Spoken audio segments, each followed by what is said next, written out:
Thanks for listening to the Open Discourse podcast. In this series, ODC co-founder and CEO Charles Mitchell sits down for a candid conversation with thought leaders, elected officials, entrepreneurs, and more. Today, he is joined by Greg Smith, Managing Director at Roark Capital, an Atlanta-based private equity firm with $40 billion in assets under management. Also joining is ODC Executive Director Don Toguchi. Greg Smith, partner at Roark Capital. Thank you so much for joining the Open Discourse podcast. Really pleased to be here. Well, you should be pleased because it's a special day. Not only do I get to wear this spectacular jacket that you can see, but we have a co-host today, Don Toguchi, Executive Director of the Open Discourse Coalition. Thanks so much for helping out today. It is my pleasure. So would you like, for those who are watching this on YouTube, they're sitting there thinking right now, what is that fabulous thing that man is wearing? Those who are listening on Spotify or other audio-only platforms are increasingly confused. Yeah. They may or may not yet have seen the, I would say, equally fabulous red pants that Greg Smith is wearing. As the neutral arbiter sitting between us today, could you explain what the heck is going on with this? It would be my pleasure. People will wonder.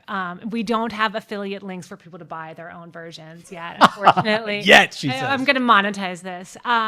It's Friday, and on Fridays, it's Red Friday. Remember, everyone deployed. And you guys both look so spectacular that I didn't want to detract from that. Well, you have your red on. So I do have my red nails. Thank you. And I do have to give the edge to Greg's fantastic pants. But I will compliment you, Charles, by saying that we did go to college together. And you have taken such leaps and bounds in your fashion sense since then that I would be remiss to not acknowledge that. Well, just remember, it's not just red. It's red, white, and blue. Oh, okay. Yeah, exactly. We got to represent. Mm-hmm. This man came prepared. Yeah. So this is our informal dress code at the Open Discourse Coalition. We wear red on Fridays to acknowledge those who are deployed. And once a month, we really do it up and grill some red meat and have students and professors come over. And it's a special thing. And Greg, very grateful you could not just be with us, but be with us on a Friday. Greg, you're fresh off your own series of Open Discourse Coalition programming. Last night at the vaunted Bull Run Inn, you led a dinner discussion on capitalism and capital markets. You spoke in 2 classes this morning in the Freeman College of Management. I would say students showed up thinking they might hear about some of the many brands that they consume that Roark Capital owns, Dunkin', Subway, others, maybe something about M&A. But you got into servant leadership in the face of adversity. Why was that, and what did you talk about with the students? Well, first off, I'd like to say thanks for hosting me, Charles and Dawn. I love what Open Discourse Coalition does in the promotion of free speech from all avenues of points of view, and I think it's so important as to sponsoring that in the education as well as our society. So, thank you. I think that servant leadership is really important, and really winding back a little bit, the key themes of what I was trying to impart upon the students is everything that what I do in business and everything that what I do as a person comes down to relationships with people. I think it's For the students, a lot of students get caught up in, I must be really technically proficient. I must be super smart. I must know the answers to things. And, that is true for a lot of people. But, the most important attribute of being successful both in business and life is developing relationships. And I think that comes back to, wisdom, servant leadership. How do you gain wisdom? It's through the trials and tribulations of failing every now and then, hopefully succeeding more than failing over a long arc of time. But, the things, like the adversity that I was talking about, personally, I've had a lot of it over my career, both in the business world, as well as certainly in life. And I'm sure we'll talk a bit more about some of those topics. But those are all of the elements that ultimately shaped the person and certainly shaped who I am. And what it has taught me is, if I'm going to be good at developing relationships in the business world or in my personal life, you've got to serve and you've got to pour yourself into others and be value added to other people, and on a consistent basis over time, which ultimately yields success. Greg, would you say you've learned that more through your personal life or more through business? It's both. Like, for me, I'd say early on in my post-Bucknell career, I probably learned it more in the business realm. All right, so let's rewind for a second. You graduated from Bucknell University in 1994. Yep. Then what? So after Bucknell, I graduated with a management degree, Bachelor of Science in Business Administration. I had an awesome experience at Bucknell. The great professors, and especially there's one particular professor that I had, which was Bill Groover, who was one of the founders here at the Open Discourse Coalition. He was probably the single most impactful professor that I had. Greg, I got to ask you two questions about that. One, why was Bill so influential? So Bill taught my investment banking class, and he first started out the foundations of the class talking about history. And like the history of the world, dating back to, I think, the 1600s, and walking through bubbles and walking through periods of stress in the world, and ultimately, to the foundation of the country, and ultimately the foundations of what we consider today modern day capitalism. And that was unique from your other professors? I think that there were a lot of professors that had touched upon some of that, but Bill started out the foundation of an investment banking class, rewinding the world backwards, to give some perspectives, which I think is, really, really important as part of a liberal education. Additionally, he was a bit of a unique cat in the faculty because he was not an academic. He was a practitioner. He was a partner at Goldman Sachs. He ran the equities division I believe he was the chief administrative officer. He saw and did a lot over a storied career. And when he retired, he basically was looking to pour that wisdom into people who did not know much, like myself. And as a result of that, laying the foundation and then really introducing us to like, what do the nuts and bolts of a bank do? And really he was focused on, because at the time Goldman was a partnership, they were and are, again, incredibly customer centric. But in his experience, being the partnership, he was talking and teaching us about, like, you're there to serve, you're there to provide trusted wisdom and advice to clients who end up remunerating you pretty well for your services. And he imparted some of those foundations on me. So that's kind of my Bucknell history. I had great professorships all across the world. Well, there's one other professor I want to ask you about, but before we go there, I'm going to make a friendly amendment to what you said, because Bill Groover will listen to this podcast and he will email both of us if I don't do this. He actually didn't found the Open Discourse Coalition. Oh. He did something better. Okay. He trained up a generation of students who saw the need and did it for them.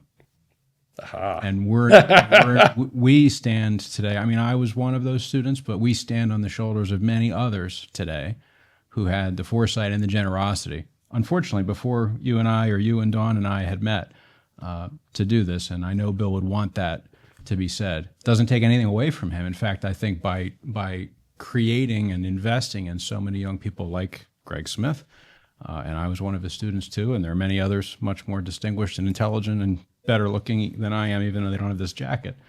They're the ones that started Open Discourse Coalition. Now, before you move off Bucknell into your career, you've shared a story with students many times about another professor who had a really helpful comment for you on your way out of Bucknell. So I'd love for you to share. Yeah, well, I guess that's the beginning of the adversity story here. It is, yes. Back. Yes. So I think it was by the beginning or first semester sophomore year. I'd already gotten through all of the core classes, and I did pretty well in them. I didn't do probably nearly as much work as I should have.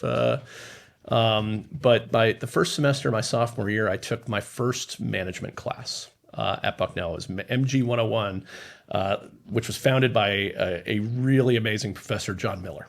Cannot think the world of that gentleman. And, not only did he have a great class, but I was a bit of a screw up in that course. He was teaching the elements of how do you create an organization and how do you create a business plan. And it's a really experiential class that you have to sell a product and create all the different departments. And ultimately the profit was used to fund a service element.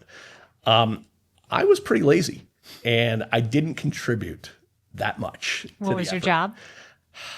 It was I don't even remember. Okay, that's telling. Yeah, that's telling. There's pictures of me back in the archives, and I'm like, yeah, I didn't do it. But after that class, John sat me down and gave me direct feedback. He's like, Greg, I think that you should probably consider a different line of study and work because given what I saw, you're probably not suited for the business community. Wow. Which honestly, one of the best things that it could have ever happened to me, because it was like, that was a gift. He basically, slapped me upside the head, and it was a gift because he gave me direct feedback that I had to sit and take. And then I didn't have any retort. It was just like, I really messed up. You owned it? You didn't push back? I'm sure that I tried to weasel a bit for a nanosecond. I think I was 19 at the time. But what it did was after that semester, I crushed it. And I actually realized, I was like, you know what? I do have an interest in this. And if I'm going to have an interest, I've got to actually do the work. And I've got to do things above and beyond outside of the coursework to enrich my knowledge. Ultimately I wanted to get a job. And that's usually what people want to do. And I realized, I was like, if I stay on the same course, it's going to be pretty grim. So I actually started, I was reading every day. I was reading the news. I was reading the Wall Street Journal every day. I was, immersing myself at the time. You can only really watch CNBC. So I was every day watching that. And obviously I became a finance person is the punchline.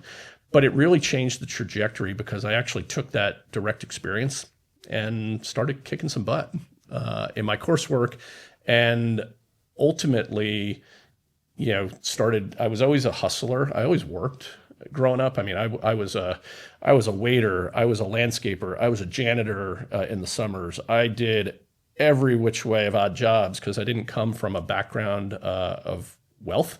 I grew up in a really great house, family, great middle-class lifestyle, but I wasn't a rich kid. So I was like, all right, if I want to, I had a view that I wanted to become successful.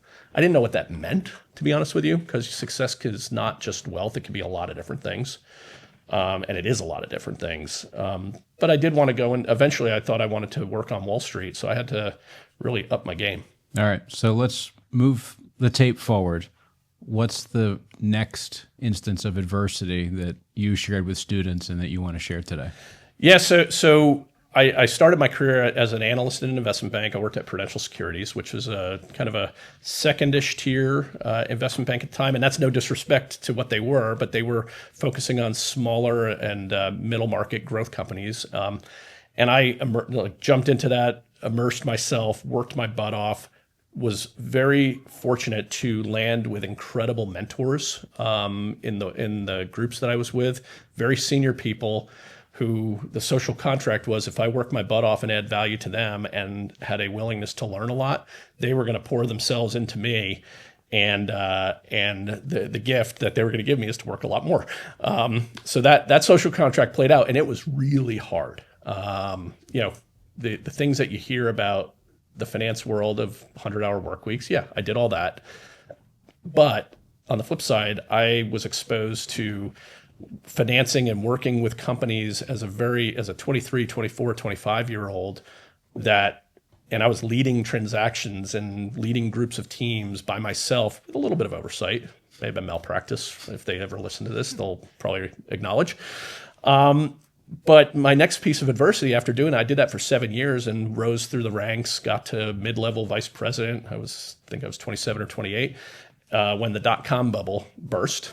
And I remember Prudential Securities got out of the investment banking world because the mothership Pru insurance company was going to go public, and we were a drag when the market collapsed back in 2000 and 2001. So they fired everybody, including me.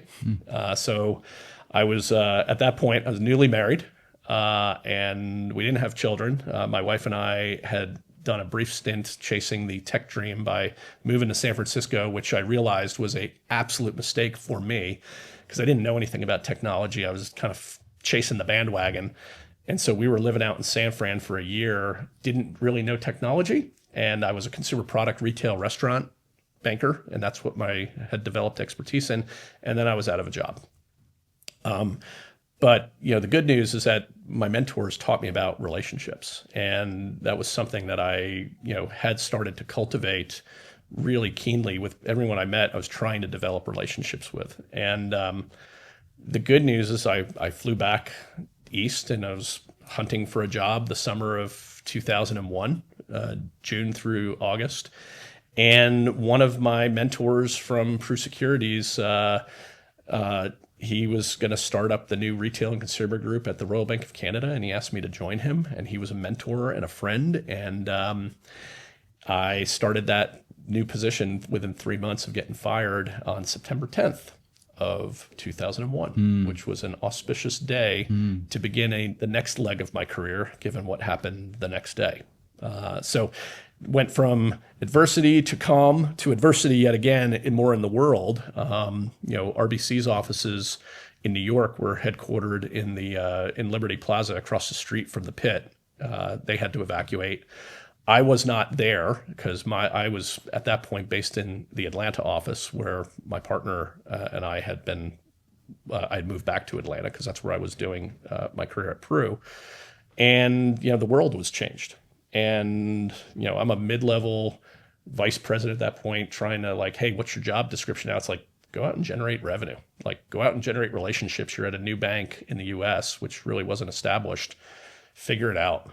So 3 weeks later, as soon as the planes started flying again, I was on the road I think by then I was 28 years old, just going out and having to develop relationships with people. And, I was young, needed to learn how to become a trusted advisor to people and hope, have people hire me. So I did that. And then, eventually went to Credit Suisse, because they recruited me in 2006. And then, of course, the financial crisis hit. And the same week, I had my now 17-year-old twins were born. The week that Lehman went down, and they were born at 29 weeks. So they were ultra preemies. So just another example of, all right, you go from the business world of adversity. By the way, the world's ending again. The financial world's ending again. And at the same time, my personal world was under duress with twins that were on life support for a couple months and, didn't know what that meant. And, really makes you rely back on faith for me. I'm a Christian and have had probably more of a wavering faith journey in the early parts of my life, which thankfully a couple of years before the great financial crisis and my twins being born had begun to solidify in a much more deep way.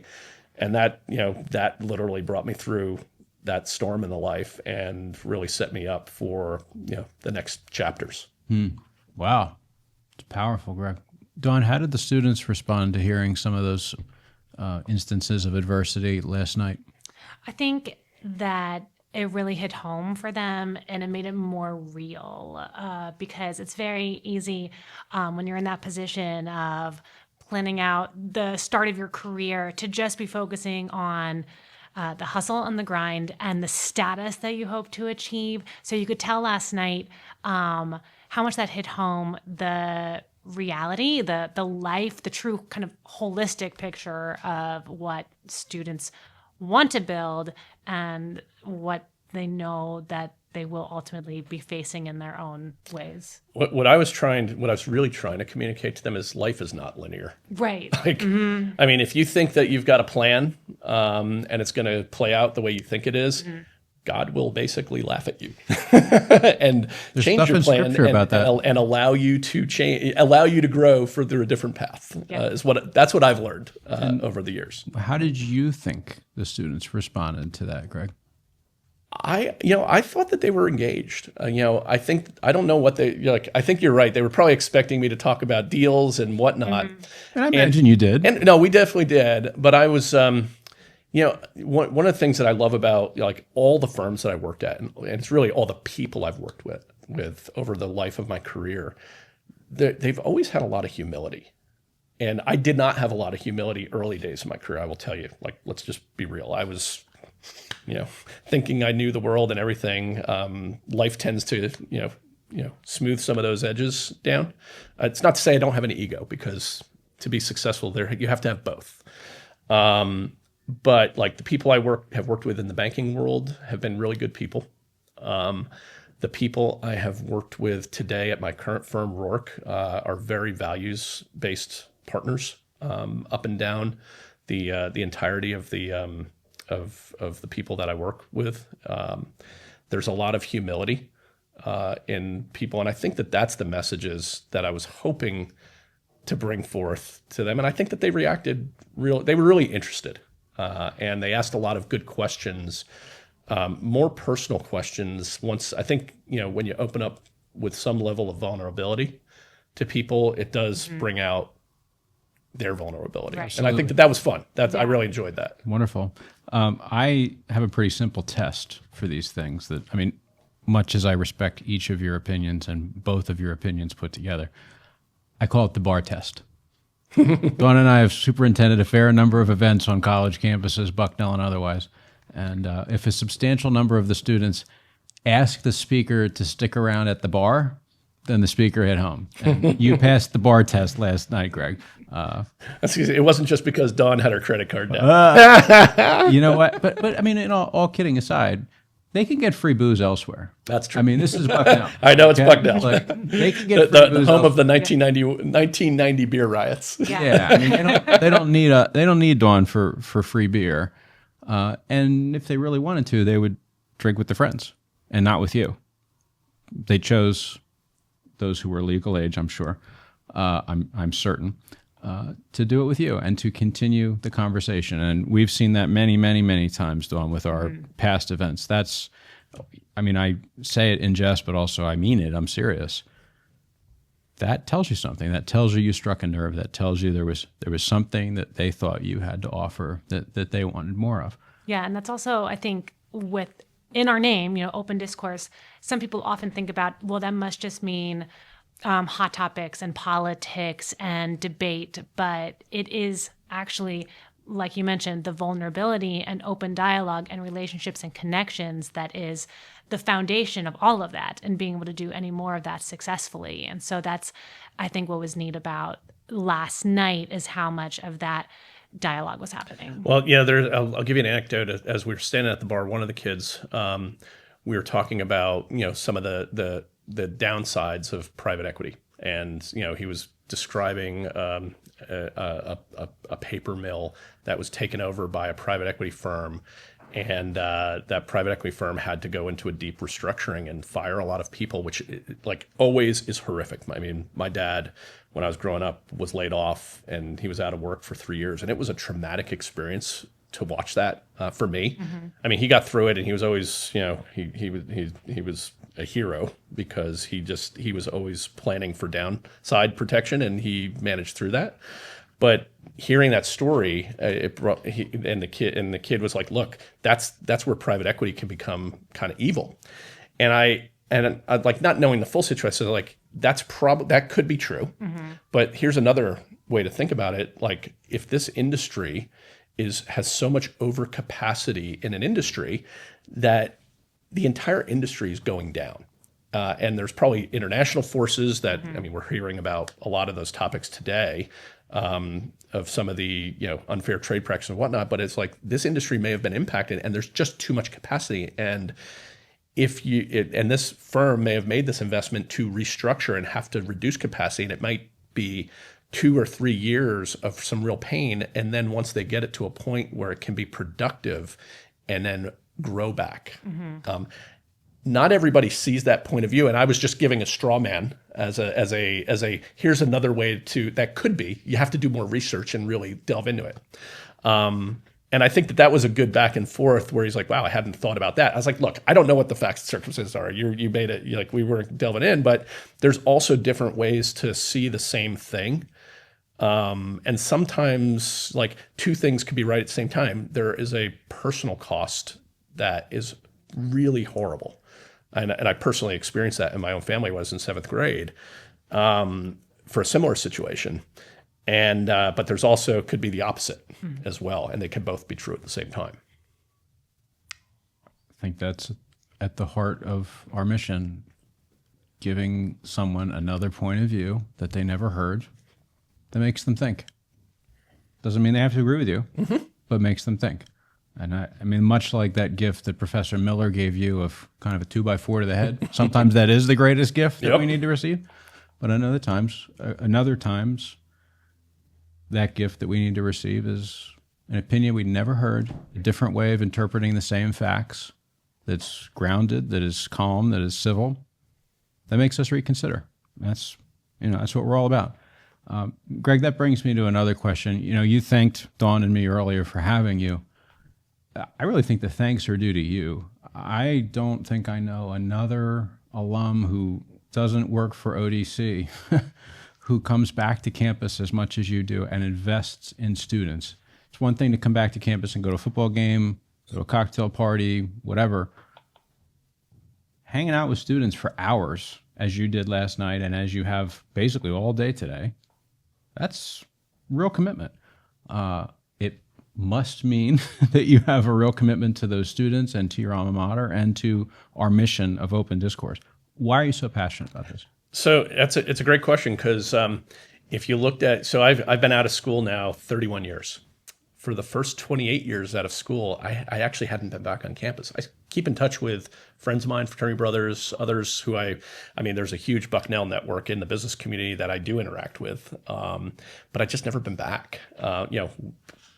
Between career, life, twins, one of my twins has a physical disability, which early on in life, was challenging, and now she's great. And I mean, she's always been great, but it just, life takes over. So I hadn't been back, and really I came back because of Bill. Bill asked me to come back, and he's like, hey, remember how I was a practitioner? He's like, why don't you want to do that?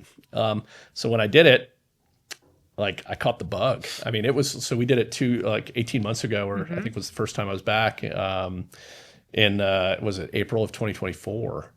And man, it was fun. I just love talking to people and teaching. I do that a lot at my office, trying to mentor people, give perspectives, and be a resource. And after I did that the first time, I was like, that was fun. Let's do it again. And then let's do it again. So now this is the third time. And, I really enjoy, I love the school, and I think it has a lot to offer. I do love what ODC's role in the school is. I think it has a tremendous amount to offer with the school. And, I'm developing relationships again and meeting professors, and, I got to meet the dean of the business school yesterday, which was great. And I love teaching students. I ended up hiring a guy from Bucknell to Roark Capital, or he earned the job by going through a gauntlet of interviews, which were really tough. After my last visit in April, he started out, he's doing well in the first 2 months out of the gate. Hopefully that will continue. It will. I think that the school has a lot to offer. It can certainly improve. Like everybody can improve, like my firm can improve, everything can improve. But it's a great place, and I want to at least give a little bit back, given how much was given to me. That's awesome. Dawn, you've caught the bug too. Why do you come back to our alma mater so much? Why do you make the investments that you make in these students? You could be doing anything with your career right now. I think because my 4 years at Bucknell were so formative into who I am today, and I recognized some of that when I was there, and I recognize it so much more now.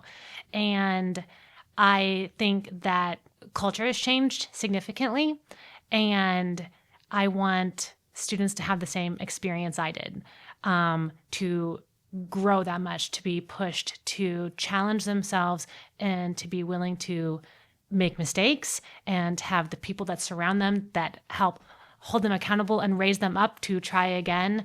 And I find it incredibly rewarding to spend time with students today. And it's for all of the bad news that you hear in higher education. There's nothing like spending some time with Bucknell students, with college students, to have these conversations and feel so hopeful for actually this generation and beyond. Awesome. Greg, you know that there's a question I love to ask everybody who appears on this podcast. Most people find it a little, not to say confounding, but challenging. I'm going to ask Dawn too. She's heard the question before. You both heard it before. Who's your favorite world historical figure? Thankfully, you gave me this question in advance because I had to prepare a little bit. I love history. I'm going to give you a story because I had a great high school teacher, professor. I don't know what teacher, and this guy, Mr. Spinella, Cranford High School, New Jersey. I think he recently passed away, but he was my favorite teacher in addition to Bill Gruber and John Miller. This is a gentleman who taught U.S. history in my high school, honors U.S. history, and he basically walks into the classroom first week. He's like, "Hey, I just want you guys to know I kind of lean ultra left. I'd say borderline communist. Maybe not. That might be pejorative back in the 80s. And he's like, but I don't want you to believe anything I say. He's like, because I need to teach you how to do your own research, form your own opinions. You got to go back to primary sources and read that, and then read every single point of view around the table. And then come up with your point of view. I can only guide you, but I just want you to know my perspective is this, and therefore you can agree, you can disagree, but only agree or disagree after you've done the work." So I just wanted to lay that out there because I was fortunate, especially in this day and age. Mm-hmm. Like I think it was unique, and I just thought the world of that guy. So, I mean, I've had a bunch of, like, I love the likes of the founding fathers, the Washingtons, the Jeffersons, the Hamiltons, the Madisons, all of those guys. Like, I thought about those. I thought about the Lincolns, the Roosevelts, both of them, Winston Churchill, Martin Luther King, John Paul, Reagan, Thatcher, Ayn Rand. I love, there are elements of her that I think are great. There's also elements I just, like, when I was younger, I was this is awesome. Mm-hmm. Today, I probably have a bit more nuanced view of that. But the person that really has spoken to me over time was a theologian by the name of Dietrich Bonhoeffer. I don't know if you're versed in in Bonhoeffer. I'll just give you a couple of snippets. He's my favorite historical figure, and really I learned about him because of the pastor of my church, George Worth, at First Pres Atlanta. George used to live across the street from us in the church's manse. That's handy. It was helpful, and he's a wise sage. Another good way to deal with adversity, having a pastor live across the street. He's a wise sage. He's retired now. He's pastor emeritus, but he went to Princeton Seminary, and their style was to really look at, in the preaching of bring in historical viewpoints of different viewpoints, and he would always land on Dietrich Bonhoeffer. And I think it was because Bonhoeffer always chose courage and moral clarity in the face of massive adversity and also evil. And Dietrich Bonhoeffer was a pastor in Nazi Germany in the 30s and the 40s, and he went against everything about Nazism. He preached. He was outspoken in an era of during that time and where he was, of at great physical and personal peril. It ultimately cost him his life. But he was trying to reach out to all of the world to expose the evil that was going on. And he was also calling out things about, like, I mean, his big thing was cheap grace. You know, the church in Nazi Germany had been overcome by the nationalist socialists, evil that Nazism was. And he basically was like, look, you can't, he kind of stood as, in front of that storm, basically, focused on, right. And, he knew what right and wrong was. And he knew that in order to really be a Christian or even just a good person, you had to put your money where your mouth was. Your actions you couldn't just say that you were this, but you actually had to walk the walk. And ultimately it cost him his life. They imprisoned him. They hung him. But he was always there. And when I look at all those figures that I talked about, whether it's, MLK, John Paul II, the Reagans, the Thatchers, going all the way back to the founding fathers, there's a common thread amongst all those people. And I think that's, the servant leadership is, goes back to the start of this conversation. Yes. I was really lucky that I've got to listen to George's teaching over the years from when I was in my late 20s until he retired in, I think it was 2012, to listen to him talk over and over again and weave in, through his sermons, the life of this really great, what I thought was a great person. Tremendous, Greg. I love it. I don't think you could possibly know this unless you lived inside my email inbox. But some of our best ODC programs have been funded by a fund created by one of your fellow advisory board members called the Dietrich Bonhoeffer Fund. I did not know that. No way. So there's another all right, we didn't plan that. You know what? Some things are providential and some things are planned, and that one was providential.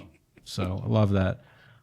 Dawn, since I don't normally get to hang out with you in this dynamic, who's your favorite world historical figure? Okay, I'm going to give 3. First, Greg may have grown up across the street from a pastor, but I grew up in the same house as one. So I'm just going to go out and say Jesus, if we're talking world historical figures. But certainly the one that has shaped my life and, the world more impactful than anything. No, I love that answer. I actually, when she was doing the wind up, I'm like, wait, I'm a dad. I have daughters. Is she going to say her dad? And then she went even higher. No, as much as I love Tom Melling, he's not a world historical figure. Okay. Love it. And then my other 2, I would say Anne Frank. And as a child, reading the diaries of Anne Frank, that was the first time history truly became real to me. Hearing a young female voice, and that was very impactful to me at a young age.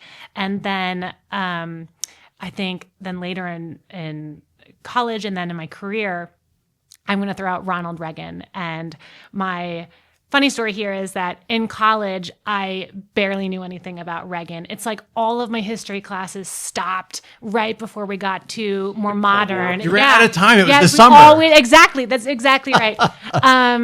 And so, but what I'll just draw from, there's obviously many things you could say about Reagan, but his communication abilities and the happy warrior mentality. And I think that's something that kind of no matter where you are politically, I think those are 2 elements that we would all do well to take into our communication and leadership styles.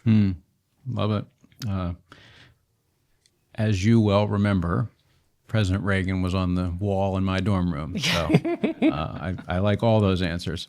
Guys, we could talk for many more hours. Unfortunately, we have more work to do back in Lewisburg. So I'm going to ask you each one more question. Greg, we'll give you the last word. Dawn, start with you. What is a book that you would recommend to our listeners? This one is very well timed with Greg being our guest, but I'm reading a book called Never Split the Difference by Chris Voss. And it's about negotiation. And he was the FBI's like top hostage negotiator, and then started his own consulting firm, and now teaches it at Harvard and other business schools. It is great for stories and negotiation, but more importantly, it is a book about listening and understanding. And he says at the beginning, it'll help you be better at work, better as a parent, better as a friend, because it's so relational. So that's probably what I would say I'm getting the most from right now. Love it. I love asking this question because the variety of answers that you get from all sorts of different guests is fun in and of itself. Greg, the last word goes to you. Well, since I came here to talk about capitalism, capital markets, M&A, building businesses with the students, I am reading right now Poor Charlie's Almanac. And so this is a book of essays over the life and the career of Charlie Munger, who recently passed away. He was one of the two founders, along with Warren Buffett, of Berkshire Hathaway, or really the modern founder. He wasn't the founder, but he made it what it is today. Storied investor. And it's not an investment book. It is a philosophy book of philosophies and of things that he thought were important for building businesses and building life.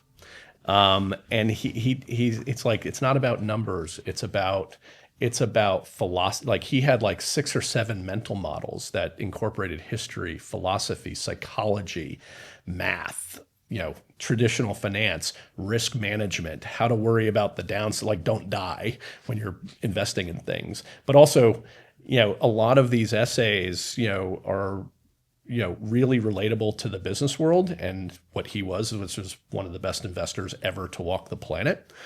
But also there's some incredible life lessons. So I told the students, I was like, if you're going to read one book about investing, like read that. Greg Smith, at the top of the program, I introduced you as partner at Roark Capital, but upon reflection, I should have introduced you as Greg Smith, servant leader. Thank you so much for joining Dawn and me today, and thank you for all that you invest in Bucknell students. Thank you. Really appreciate it.